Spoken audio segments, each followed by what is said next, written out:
Amis lecteurs, amis téléspectateurs, amis du Congo, c'est un plaisir pour nous d'arriver chez vous via les médias. Nous, c'est congoindépendant.com et chefvitalnews.net, info en ligne des Congolais de Belgique. Et sur ces plateaux, donc, nous sommes comme d'habitude avec notre aîné confrère Baudouin Amba-Ouechi. Baudouin Amba-Ouechi, bonjour. Bonjour, chef Vital. Et ensemble, nous recevons une personnalité politique du Congo et que vous connaissez bien, mais bon, la répétition est la mère des sciences. Il s'appelle Monsieur Jean-Claude Vwemba. Monsieur Jean-Claude Vwemba, bonjour. Bonjour, bonjour aux téléspectateurs, bonjour aux compatriotes congolais, aux résistants, aux combattants et à tous. Et avant de passer dans le vif du sujet, nous aimerions que nos téléspectateurs et nos lecteurs vous connaissent davantage.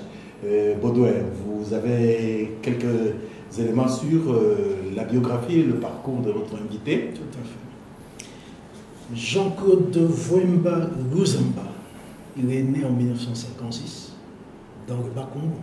À Kinshasa, l'épaule de ville, 210 avenue Kabinda, Saint-Jean.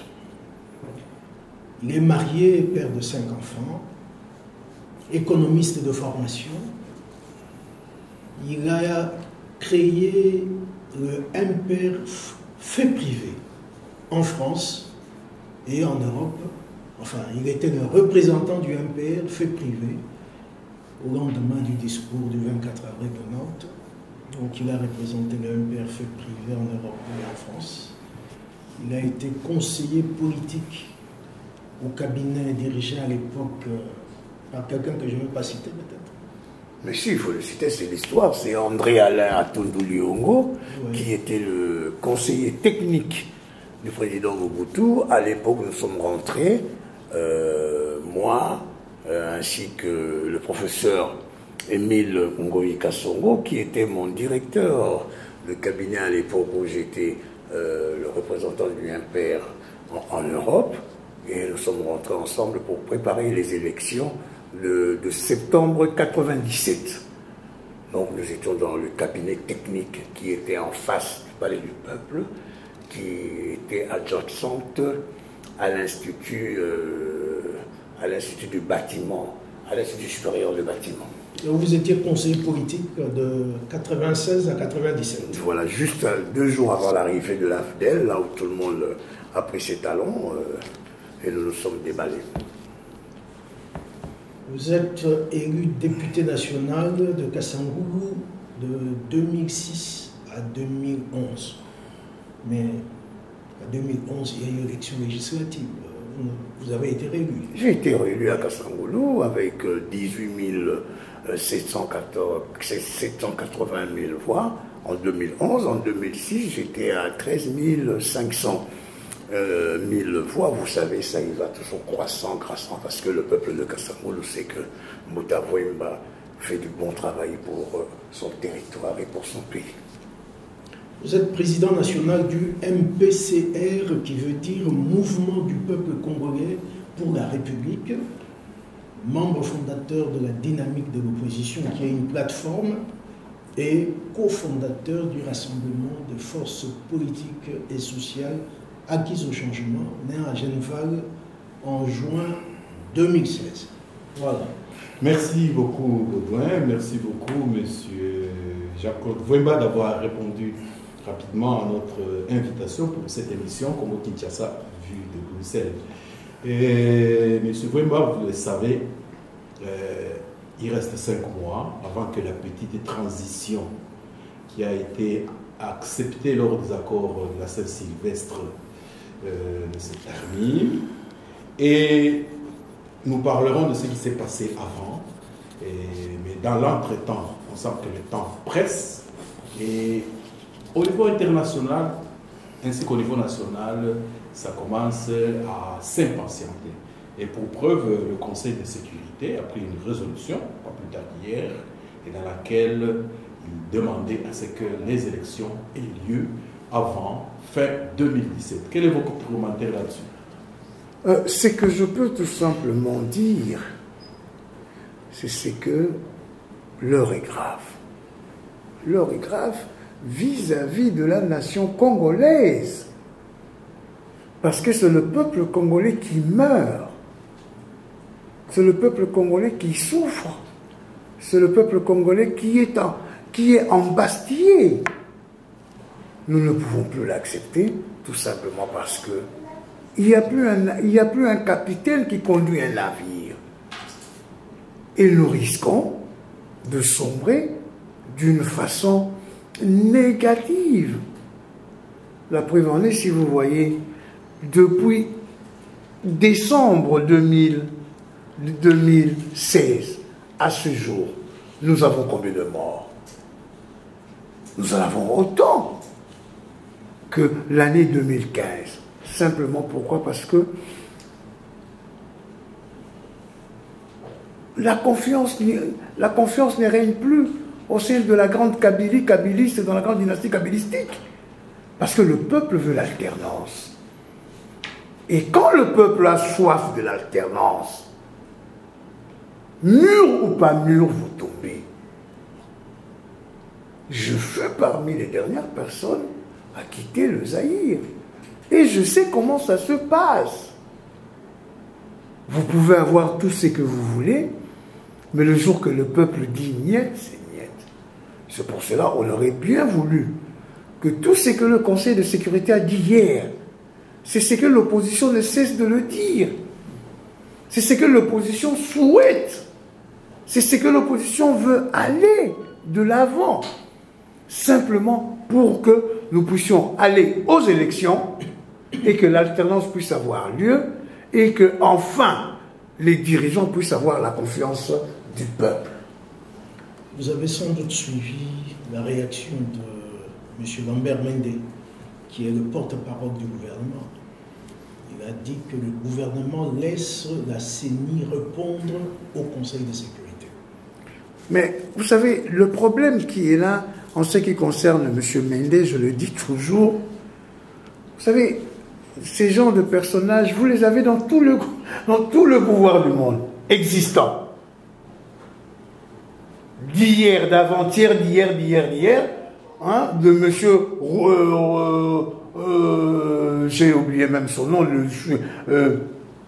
le soviétique, jusqu'en passant à hier ou avant-hier. Nous avons eu les Bégoudé et tout ce monde. Quand ils veulent parler pour sauver autre chose, c'est là où ça énerve la population. De quel droit la CENI répondra au Conseil de sécurité? La CENI dépend du gouvernement congolais. La CENI est l'organe technique du gouvernement congolais. Comment voulez-vous que la CENI puisse répondre au Conseil national de sécurité? C'est là où nous disons, ou bien ils savent pas ce qu'ils font, c'est ça ce qui est dommage, ou bien ils veulent réellement que le Congo puisse sombrer, et ça serait certainement à leur dépendant. Bien, tant qu'on parle de la CENI, M. Nanga est passé dans les médias, il a fait une déclaration qui a énervé beaucoup de gens, et il y a une autre déclaration, il disait on ne peut pas aller aux élections sans le Kassai. Mais il s'est fait que subitement ils sont très dynamiques, ils sont au Kassai à ce moment, ils ont même commencé. Et vous pensez qu'ils pourraient terminer, ils ne pourraient pas terminer, ou bien c'est un leurre juste pour tromper l'opinion? Quand j'ai fait la visite d'inspection avec le représentant de l'Organisation internationale de la francophonie, M. Badara, j'ai oublié son nom, le général Badara, je crois. Sangari, le général Sangari, excusez-moi d'avoir écorché son nom, avec le président Nanga. Nous avons commencé par Kassangoulou, nous avons fait Inkisi, Madimba, et nous sommes arrêtés en Banzabongo. Quand j'ai répondu à M. Nanga en Banzabongo, je lui ai dit ceci. Comment voulez-vous aller aux élections sans que le Grand Kassai soit représenté? Ça, c'est un blasphème.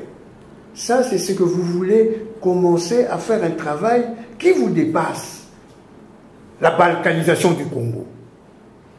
Dès lors que le Grand Kassai était absent des urnes, tout ce qui était organigramme du Congo ne le concernait plus. Ça pouvait commencer au Kasaï et puis terminer au Grand Kivu. Et je lui ai dit, je lui ai posé la question. Comment se fait-il qu'il y a autant de morts tous les jours à Butembo, à Lubero, à Goma et partout? Curieusement, l'enrôlement s'est fait d'une façon pacifique. Le président Nanga m'a répondu en me disant, honorable Vwemba, là-bas les armes se sont tues quand les gens ont compris qu'il fallait aller se faire enrôler. Alors je me suis posé la question. Si les armes se sont tues à l'Est, et pourquoi ça ne s'éterrait pas au Kasaï? Au Kasaï, nous savons tous l'origine de cette affaire. D'ailleurs, c'est une grave affaire. C'est une affaire qui ira très loin. Très loin. Tout simplement parce que autant de morts dans un laps de temps, nous ne pouvons pas l'accepter. Parce que le peuple congolais n'est pas un bétail. Là où on vient, on tue et puis les gens s'en vont impunément. Regardez à ce jour ce qui se passe au Kasaï. On ne sait même plus. Il y a des villages, des centres urbains là où il n'y a plus personne. Les gens ne peuvent pas rentrer parce qu'ils ne savent pas s'ils vont affronter qui et qui. Et puis des milices qui se sont créées subitement comme ça. Nous devons nous poser des questions. C'est pour cela nous sommes pour que le Kasaï puisse être enrôlé, mais il ne faudrait pas faire de la précipitation. Là, vous dites, M. Nanga, vous êtes en train de voir que l'enrôlement s'est posé, oui, mais à Kinshasa. À Kinshasa, on devait avoir 8 millions d'électeurs. Une ville de 13 millions d'électeurs. Et on est à combien, vous pensez? Mais M. Nanga nous sort 4 millions, mais non, c'est du mensonge, parce qu'ils veulent que Kinshasa ne puisse pas avoir autant d'électeurs pour basculer demain au niveau de la présidence de la République. Mais est-ce que la faute n'incombe pas finalement aux députés que vous êtes, les députés nationaux? Comment est-ce qu'on ne peut pas mobiliser les Quinois pour qu'ils s'enrôlent? Ou il y a un blocage à quel niveau? Non, les Quinois sont mobilisés. Dès lors que Jean-Claude Vwemba aussi en faisait partie, a répondu à M. Nanga, nous attendons 7 à 8 millions d'enrôlés. C'est à partir de ce moment-là que la CENI a voulu commencer à se précipiter. Comment voulez-vous, dans certaines zones, là où il y a plus de 50 000 personnes qui viennent pour se faire enrôler, il n'y a que 2 machines. Il n'y a que 3 machines. Il n'y a que 4 machines. Parce que M. Nanga me dira, quand on était à Banzagungu, que jusqu'à présent au Congo, il n'y a qu'un seul bureau à l'Est qui a fait 350 enrôlés par jour. À l'Est. Et avec tout ce qui se passe à Kinshasa. Tout simplement pourquoi? Parce que dans certains centres de Kinshasa, là où les services de l'ordre sont en train de demander de l'argent aux gens s'ils veulent passer le plus rapidement possible, à ceux qui n'en ont pas, ils reculent. Et là où nous avons vu qu'il fallait nécessairement séparer les hommes et les femmes, ça se passe bien. Parce que les femmes ont leur couloir, les hommes en ont le leur, le manque de précipitation ou de muscles, on ne les a pas vus. En ce qui concerne les députés, mais les députés sont là pour faire des lois. Jusqu'à ce jour. Pour contrôler aussi. Pour contrôler. Mais vous savez, s'il y a un échec dans cette Assemblée nationale que nous vivons aujourd'hui, c'est justement à cause de ça. Le travail du contrôle du gouvernement, ça ne se fait pas. Dès lors que vous essayez de vouloir contrôler qui que ce soit, la majorité présidentielle sort des arguments de fois fallacieuses, avec des motions bidons, et puis le ministre ou les gestionnaires d'État rentrent tranquillement chez eux. Donc c'est pour cela, nous ne pouvons plus avoir une assemblée Gaudio, comme disait le général de Gaulle naguère. Ou bien comme dirait un certain président africain, quand je claque mes doigts, tout le monde me répond par oui. Donc c'est pour cela, il est grand temps que les prochains les prochains députés, que ce soit nationaux, et surtout provinciaux, parce que les députés provinciaux ont failli. Allez voir ce qui se passe dans les provinces. Eux qui ont maintenant l'autorité de leur province. Rien ne se passe. Parce que tous les gouverneurs ne sont que sous la botte de la majorité présidentielle. Or, comme vous savez là-bas, il y a des mots d'ordre. Quand le mot d'ordre passe, si vous n'exécutez pas, vous êtes dehors.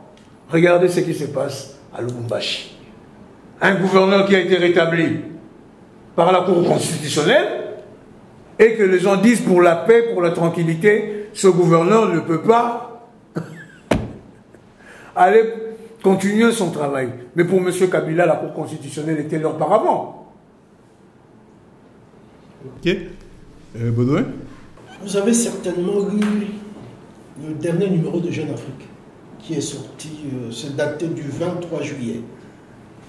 Eh bien, il y a un message de la présidence de la République dans ce numéro. Et il y a un passage ici qui dit « L'année 2018 pourra donc ouvrir la voie à la convocation des scrutins attendus en RDC. » Ça, c'est contenu dans le message de la présidence de la République. Alors, il y a Norbert Nanga qui accorde une interview dans ce même numéro. Il dit, je le répète, l'essentiel est qu'en décembre 2017, le pays soit plus proche des élections. Plus proche des élections que jamais.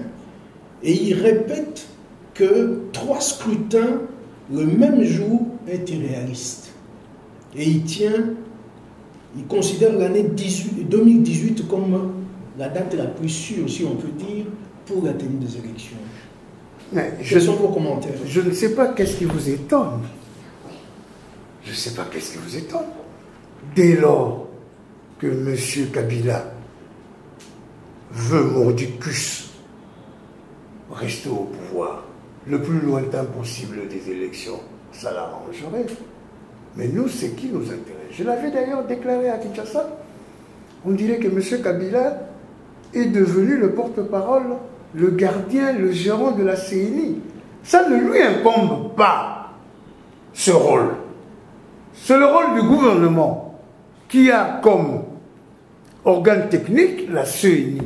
Parce que le président de la République n'est pas responsable de tout ce qui se passe au quotidien de notre pays. Comment voulez-vous qu'il commence à parler en préavis par rapport à la CENI? C'est là où nous disons qu'il y a une conclusion entre la CENI et le pouvoir kabiliste. Et puis, comment voulez-vous, les gens qui bombent leur torse, en insultant même certaines personnes, de ce qu'ils ont l'habitude d'appeler, ils ont une expression, les affaires du Congo, l'ingérence, ils ont un terme qu'ils utilisent, l'ingérence internationale.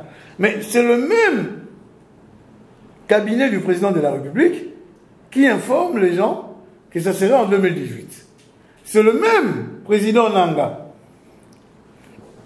Au lieu d'aller se justifier vis-à-vis de l'Assemblée nationale, dont il dépend, il accorde des interviews en Occident pour dire peut-être qu'il n'y aura pas élection.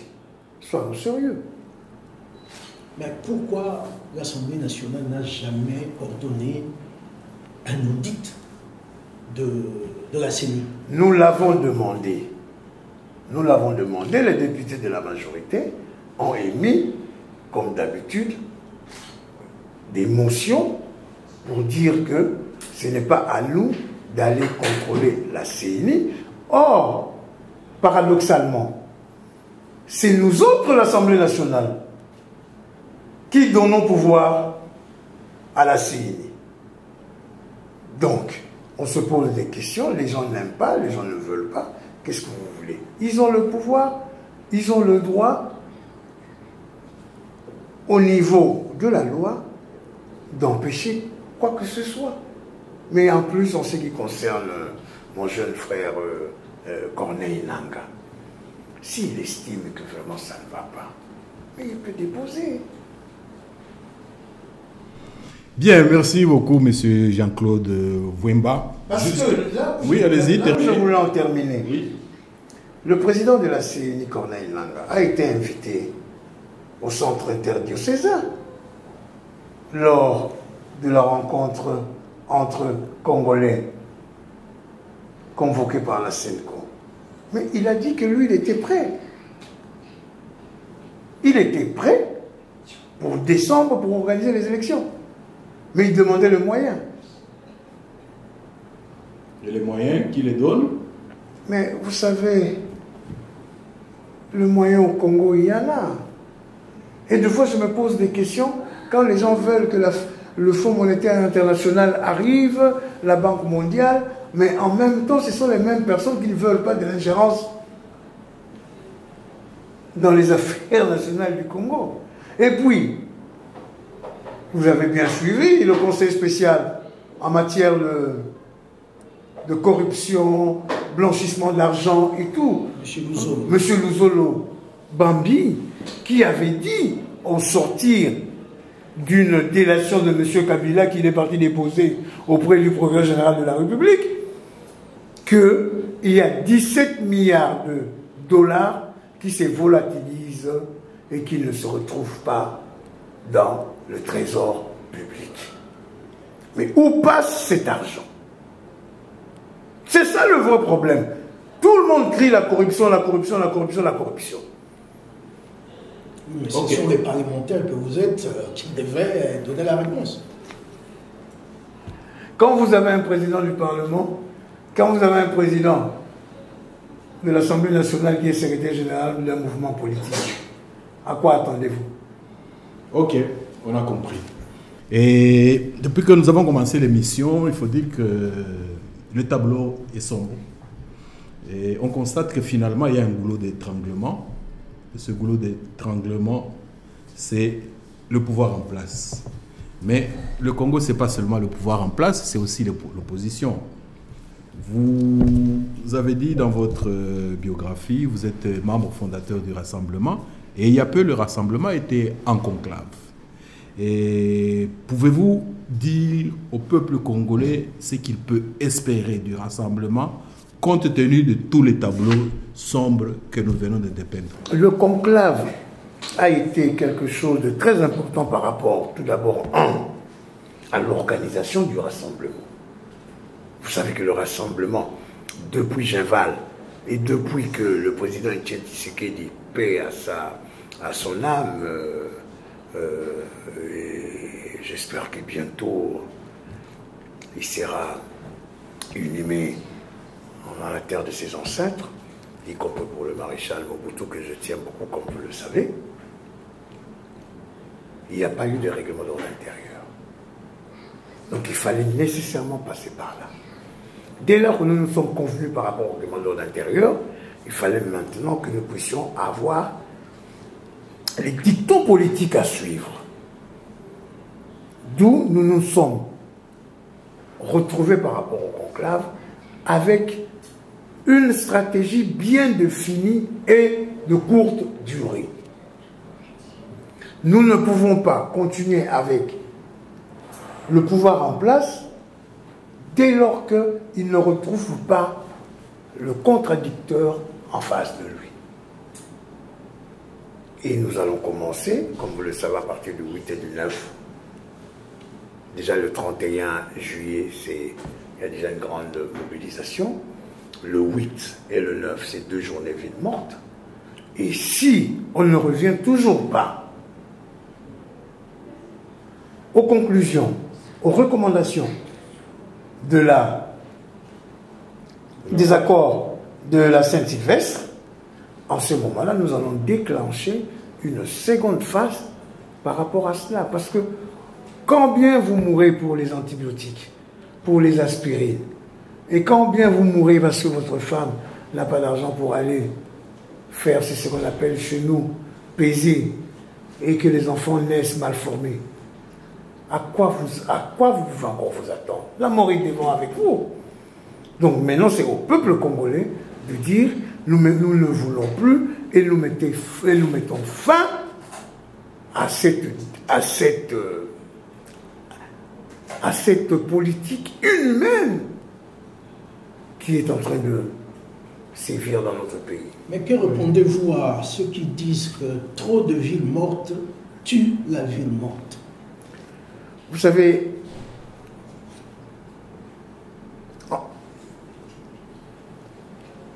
quand il y a des manifestations de rue, généralement ce sont des militaires qui viennent pour être en face de nous autres, la population. La ville morte, c'est une expression qui est même consacrée à notre Constitution. Nous y allons de là, justement pour éviter les nombres des morts, des blessés qui occasionnent cela. Si le pouvoir s'entête, en ce moment-là, comme les Bakongos disent, bafoua, bassala, bassala. Monsieur Wemba, 7 mois durant, on n'a pas vu un brin de bonne foi de la part des gens en face. Vous pensez que parce que vous avez décidé de faire une ville morte, et qu'ils vont vraiment redevenir de bonne foi? Ou il faut aller un peu plus vite, ou plus fortement? Mais vous savez, on peut être costaud comme on veut. Un jour, c'est juste une petite pique d'une moustique. Vous fait coucher au lit pendant une semaine et peut-être même vous emporter par rapport à la malaria cérébrale. Le rassemblement a demandé qu'il y ait élection au plus tard le 31 décembre. Or, nous savons tous que la majorité présidentielle, en général, et Joseph Kabila en particulier, n'en veut pas. Quel va-t-il se passer le 1er janvier 2018? Je vous dirai tout simplement ceci. Le 19 décembre 2016, si nous nous sommes abstenus parce que le président Etienne Tshisekedi, d'heureuse mémoire, nous avait demandé de faire confiance aux accords de la Saint-Sylvestre. Mais, en sous-main, le président a reçu des appels téléphoniques de Barack Obama, François Hollande, Ban Ki-moon, la plupart de tous ces grands du monde qui lui ont demandé d'aller jusqu'au bout des accords de la Saint-Sylvestre. C'est de ça que nous nous sommes abstenus, à ce que nous avons dit, nous proclamerons la grève générale jusqu'au départ de M. Kabila. Parce que, avec une entorse, que si le président Tshisekedi acquiesçait les manifestations de rue, tout ce qui adviendra par rapport aux morts, par rapport aux blessés, lui incombera autant que M. Kabila par rapport aux forces de l'ordre. Est-ce que l'opposition est prête à aller à un troisième dialogue, pour vous prendre au mot, s'il y avait d'autres appels, des appels téléphoniques des grands de ce monde? Je vais vous dire la vérité que la nécessité d'un troisième dialogue ne vaut pas la peine. Mais s'il y avait ces appels de grands de ce monde... Ces mêmes grands ont compris que nous avons quelqu'un en face de nous de mauvaise volonté. Comment voulez-vous que ce sont les mêmes gens qui demandent, et leur gouvernement nuit et jour, le respect des accords de la Saint-Sylvestre, qui puissent encore dire, donnons une chance à cela. Les accords sont là. Il reste à le respecter. Qu'est-ce qu'on peut encore aller choisir le plus que ça? Et donc, si on comprend bien, leur position d'avant le 19 décembre et celle d'aujourd'hui, il y a eu un grand changement. Véritablement un grand changement. D'ailleurs, le président du Rassemblement l'a dit. Pardon. Il est même allé trop loin en disant ce qu'il avait dans le cœur. Même s'il y a transition, M. Kabila ne ferait pas partie parce que M. Kabila n'organisera jamais les élections en tant que président de la République. Mais comment l'empêcher d'en faire partie? Mais il y a la Constitution. Oui, mais concrètement... La Constitution, avec votre majorité, là, qui répond au mot d'ordre. La Constitution, ce n'est pas forcément seulement... L'article 64, c'est la Constitution.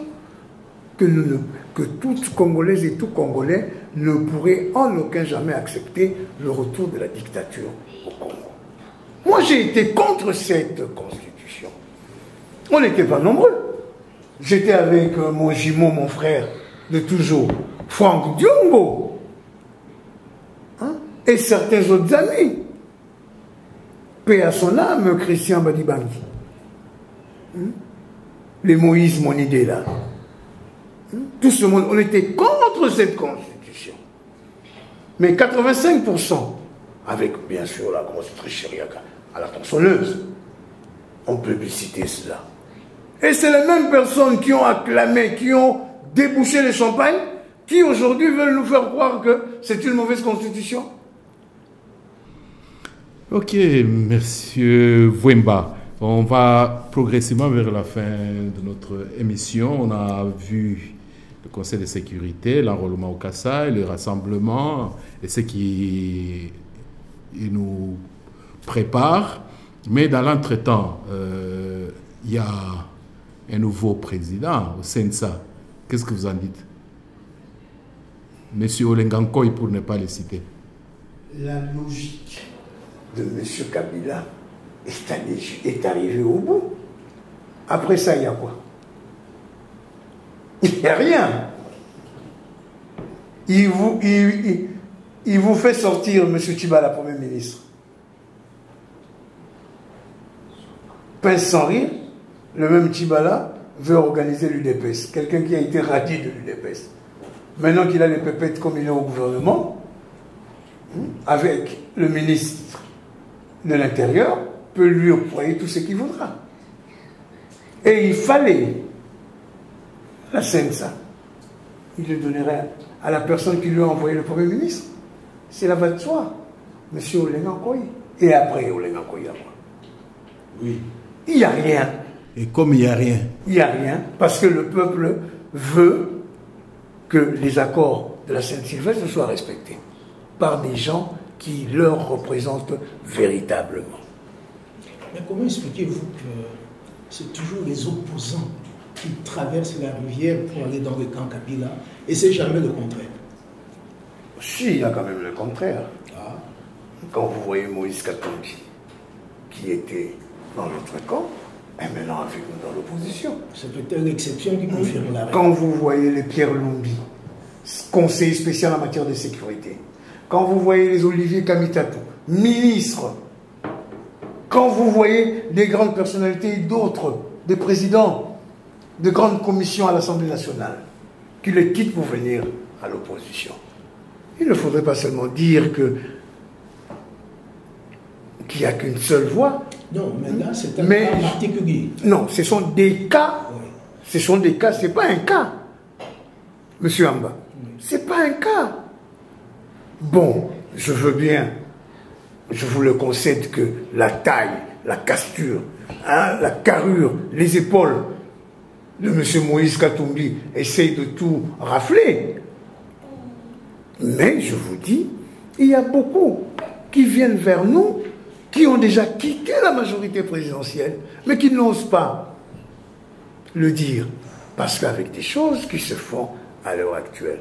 C'est pour cela il est tout à fait normal et naturel, la vague. Mais est-ce que c'est l'argent qui est à la base de cette hémorragie d'opposants? Sincèrement, l'argent, je n'en sais rien. Parce que l'argent, c'était au pouvoir de M. Kabila. Pardon, au pouvoir du maréchal Mobutu. L'argent au pouvoir de M. Kabila, là, je n'en sais rien parce que la plupart ne font que se plaindre.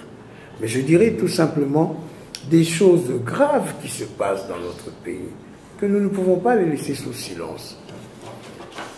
Je viens d'apprendre que l'honorable Clément Kankou se retrouverait quelque part en sécurité en Europe parce qu'il n'a pas cru à la justice de notre pays. d'après certaines indiscrétions, il aurait même dit qu'il accepterait tout s'il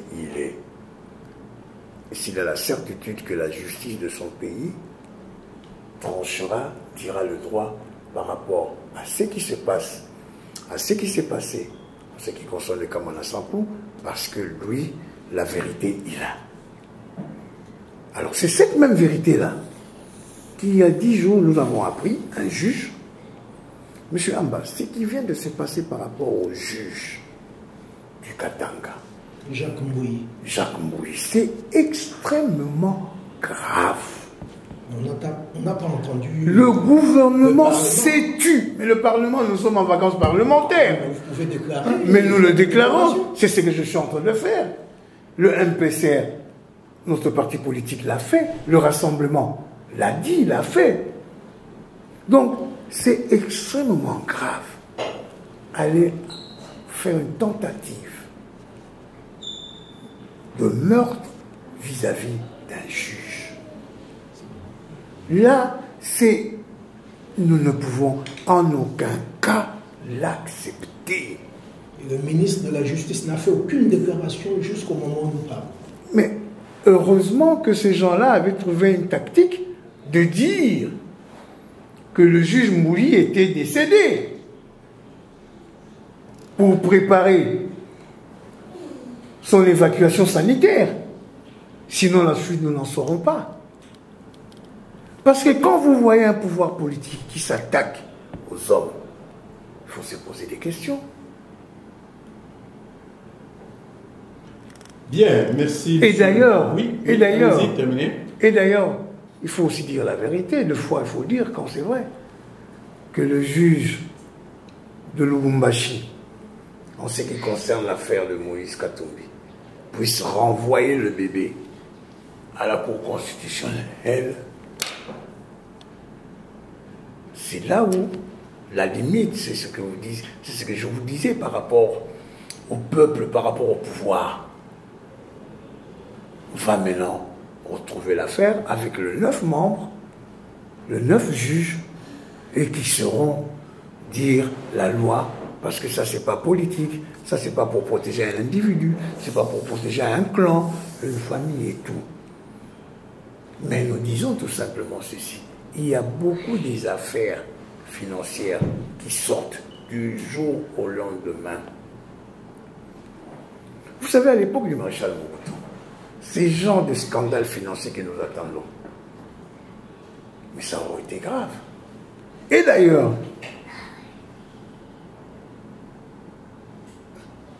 je m'adresse au Bankoulou, au Bissimbi, aux sorciers, à Jésus-Christ, à Mahomet, à Fumukimbang. Faites-nous revenir Laurent Désiré Kabila, juste pour 1 heure seulement, pour voir ce qui se passe dans son pays. Bien, tokosilisa émission na biso ndenge wana te tolingi oyanola muke na lingala parce que mingi balandaka biso mingi batunaka bino kaka ba cravate na ba français bon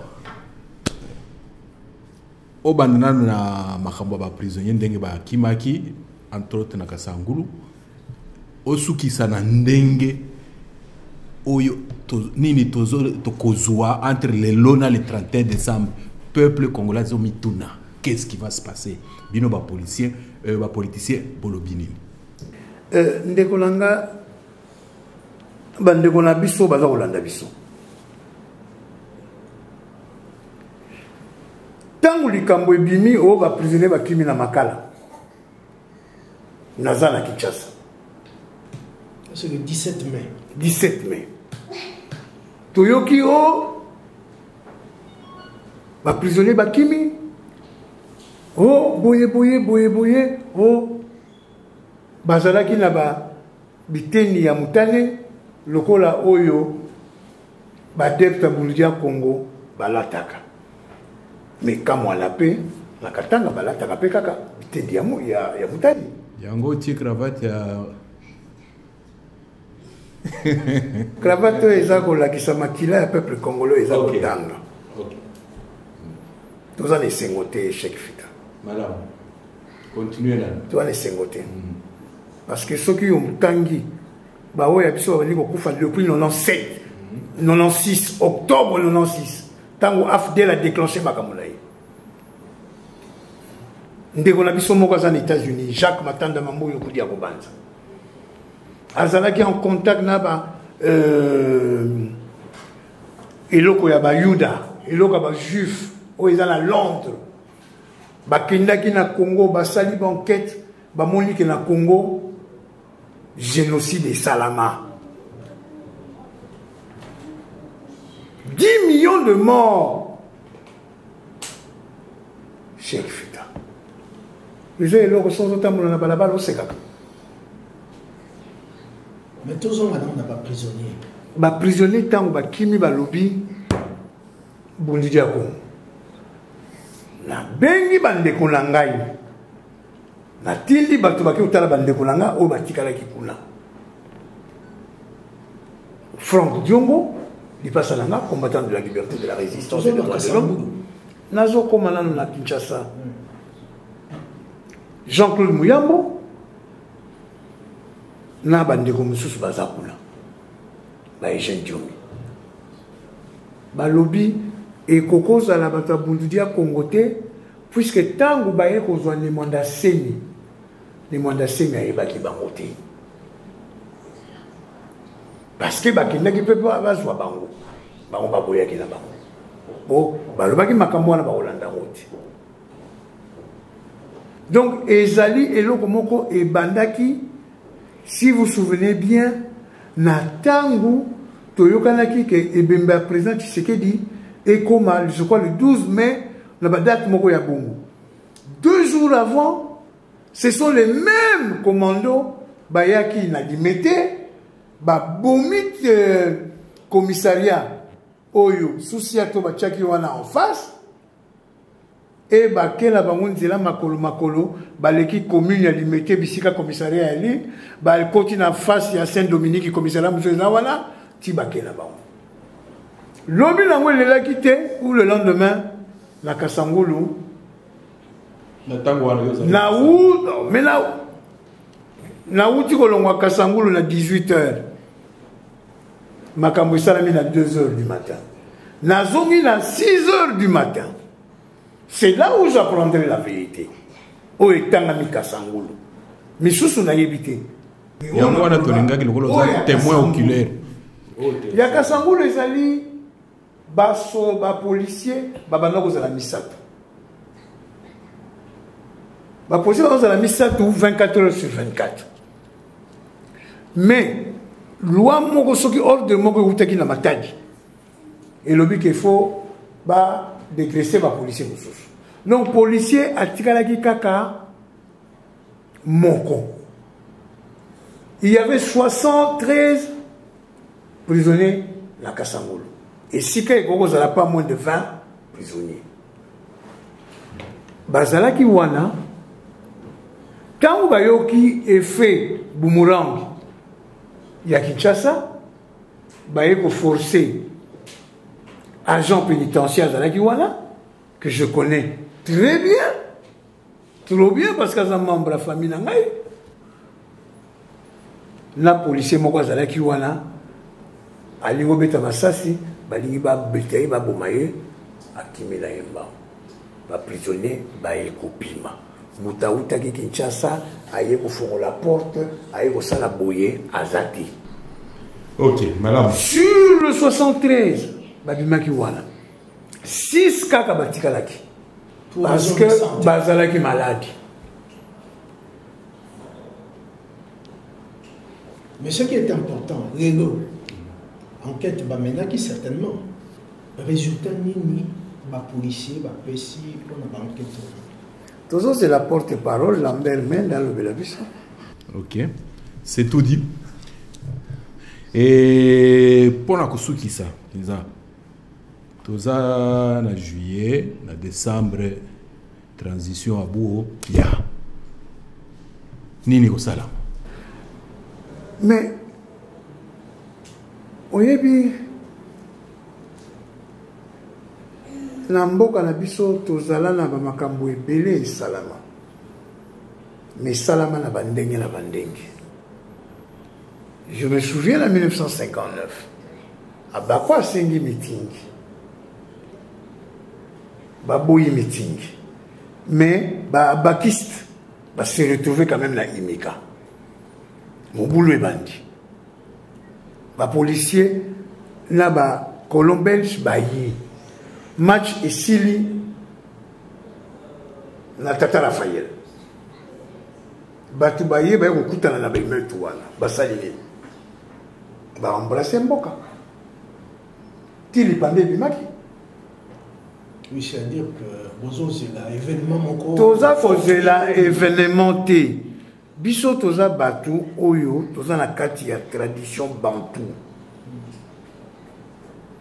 lobi pe eza mokolo konsokima etangwani kikokoto kibulu celui qui vivra verra. Population a quand même na posa koyeba lobby ndenge cheka uti koloba mais ndekolanga bolio amba population toza na eloko moko constitution esenga biso article 64 tokoko ndima dictature ezonga so na mboka na biso te oyo wana ezali ciment ya biso na bino biso tokolemba te. Jean-Claude Vwemba tambolanga na ye Jean-Claude Vwemba azalaka na ye babisika makambo nyonso ezalaka tokondima te ndenge président na biso ya rasop Félix Antoine Tshisekedi Tshilombo alobaki Kabila kokumba biso jamais l'élection parce qu'il y a kosala ya mote et tikali biso moko peuple to exiger alternance.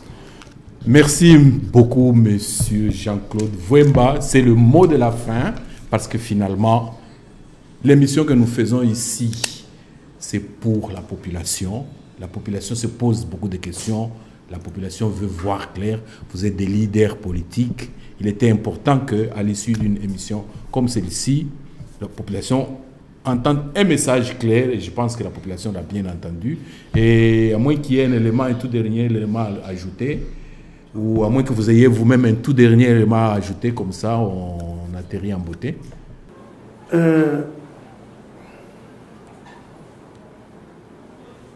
Congo tokoma na suka bato tozalaki bato ya makasi na monde ezalaki soko komi quelque part oboza zairwa bana respect na yo lelo tokoma soko komi quelque part congolais bapusi yo pembeni avant bapusi yo pembeni batuni yo congolais ya Braza to ya Kinshasa soko lobi ya Braza balbisi lana soko lobi ya Kinshasa aussi. Chaque fita, nous ne pouvons pas accepter qu'il y a des gens qui sont devenus milliardaires dans ce pays. Un grand pays tel que le Congo à l'heure actuelle vont manquer 850 millions de dollars pour organiser les élections. Quand vous avez un dollar de l'eau, ils ont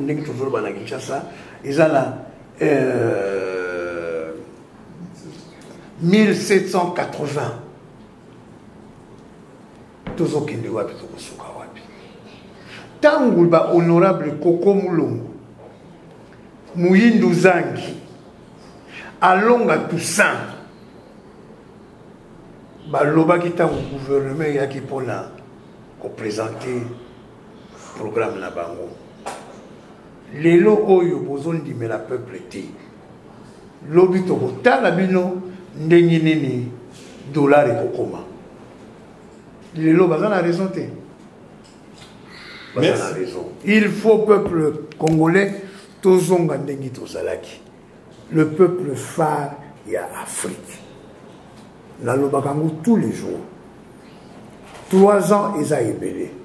Mais bakondi ya sika, mentalité ya sika, boloko pe ya sika. Chers lecteurs, chers téléspectateurs, amis du Congo, c'était l'émission Congo-Kinshasa, vue de Bruxelles, avec comme invité Jean-Claude Vwemba, député élu de Kassangoulou. CongoIndépendant.com, checkvitanews.net, info en ligne des Congolais de Belgique, vous remercie de les avoir accueillis chez vous. Et cela n'aurait jamais été possible si nous n'avions notre réalisateur de tous les jours, Gérard Kanabassao, grâce à qui ces images vous parviennent. Encore une fois, merci et à la prochaine émission.